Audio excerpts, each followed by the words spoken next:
Today marks the end of World War I, November the 11th. If you're listening to this on any other day, then the words in this video will still remain relevant.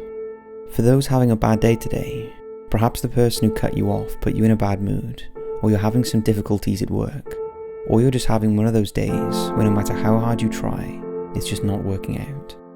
I want you to put yourself in these people's shoes if you will, and consider how lucky you are not going through what these and millions of other people had to endure during the horrific First War.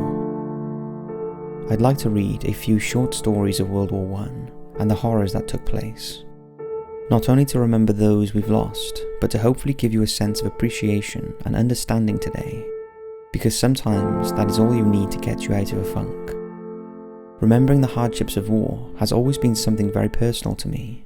In fact, I used to have a photo on my phone wallpaper of World War I soldiers going over the top, which was when they would climb out of the dirty, rat-infested trenches and head into no man's land, knowing that was the very last thing hundreds of men before them did. Nowadays I have a photo of my wife and I on our wedding day, which gives me the same appreciation for life. Before we get in, I would like you to take a deep breath, and if you're in a safe position to do so, find a comfortable position and close your eyes. I'd like to take you back to July the 1st, 1916. Written on the Western Front. Dear Diary, it's July the 1st, 1916, the start of the Battle of the Somme. We had to go out to the trenches and walk into no man's land. I can't believe I've survived. The aim of this battle is to draw German forces away from the Battle of Verdun, where the French forces are suffering severe losses. We are going to get out of the trenches and charge to the enemies, just like our commanders ordered us to do. We can't do anything about it, it's their orders, and I bet they wouldn't care if I died. They've got plenty of soldiers. In fact, 60,000 died today. How can they just forget and think like nothing has happened?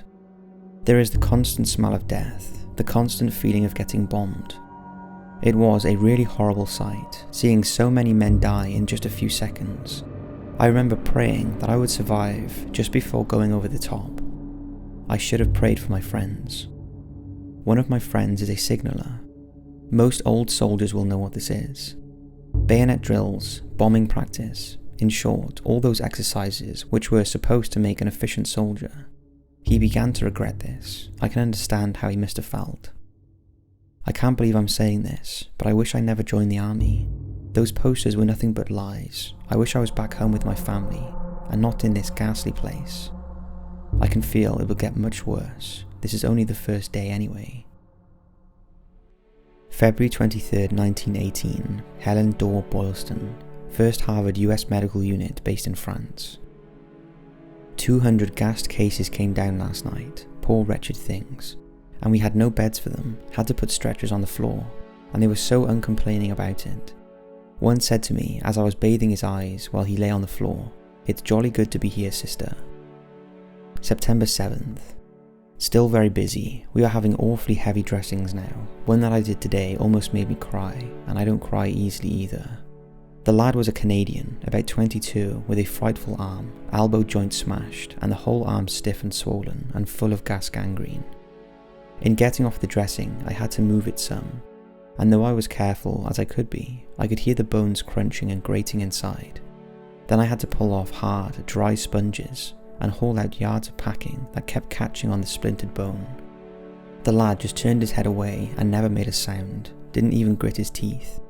Once, accidentally touching a bare nerve end with my forceps, I hurt him terribly and he turned his head to see what I was doing. I saw that his eyes were full of tears and the pupils enormously dilated with pain, but not a word out of him. No groaning, no please wait a minute sister, just patient silence. I choked for an instant and then burst out, "Oh, I'm awfully sorry lad, I didn't want to hurt you." And he said so gently, "It's quite alright sister, carry on."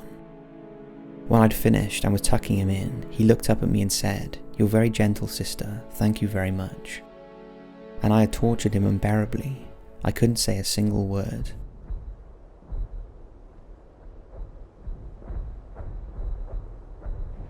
Richard Gilson, 4th Seaforth Highlanders, 12th of May 1915, France. My dear mother, have just come through a particularly nasty period. We went into the trenches on Wednesday night, and on Sunday morning at 5 AM, our artillery commenced bombarding the German trenches, and after 20 minutes had elapsed, we went over the parapet. My goodness, what a reception the Huns had in store for us. They simply swept the ground with machine gun fire and shrapnel. Poor old Secoy caught it hot, and Neuve-Chapelle seemed to be a flea bite compared with this. It was found impossible to make any advance in our quarter, so I dug myself in and waited events. It was horrible suspense, as I seemed to be the only man untouched all around me, and being personally acquainted with each man made matters worse. In fact, it's all wrong to call them men, as they were mostly mere boys. Willy Seibert, a World War I German soldier's account of releasing the first batch of chlorine gas, a devastating toxic gas used to inflict horrendous casualties on the enemy forces. April 22nd, 1915. Finally we decided to release the gas. The weatherman was right, it was a beautiful day, the sun was shining. Where there was grass, it was blazing green. We should have been going on a picnic, not doing what we were going to do. We sent the German infantry back and opened the gas valves with the strings. About supper time, the gas started towards the French. Everything was stone quiet. We all wondered what was going to happen.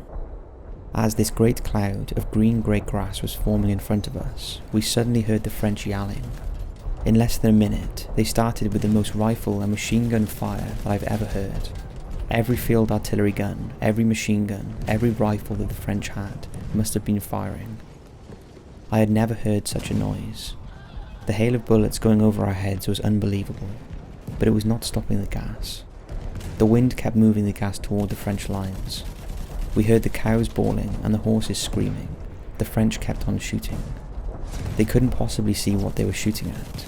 In about 15 minutes, the gunfire started to quit. After a half hour, only occasional shots. Then everything was quiet again. In a while it had cleared, and we walked past the empty gas bottles. What we saw was total death. Nothing was alive. All of the animals had come out of their holes to die. Dead rabbits, moles and rats and mice were everywhere. The smell of the gas was still in the air. It hung on the few bushes which were left. When we got to the French lines, the trenches were empty, but in a half mile the bodies of French soldiers were everywhere. It was unbelievable. Then we saw there was some English. You could see where the men had clawed at their faces and throats trying to get breath. Some had shot themselves. The horses still in the stables, cows, chickens, everything, all were dead. Everything, even the insects, were dead.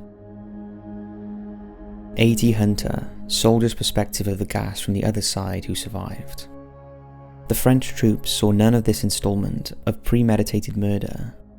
Looking across to the German trenches at about 5 in the afternoon, they saw a series of sharp puffs of white smoke, and then trundling along with the wind came the queer greenish-yellow fog that seemed strangely out of place in the bright atmosphere of that clear April day.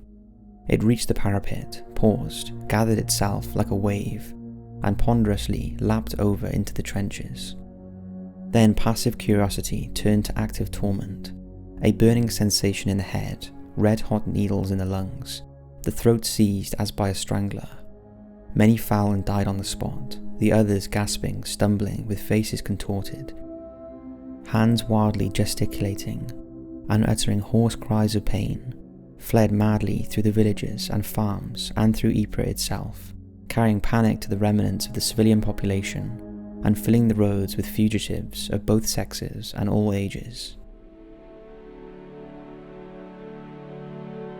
Today marks the day when all this torment and torture came to an end. And for most people, it's hard to even imagine what life in war must have been like. But thankfully, we do not have to experience what these men, women and children had to go through. The death and destruction during those times must have been so incredible.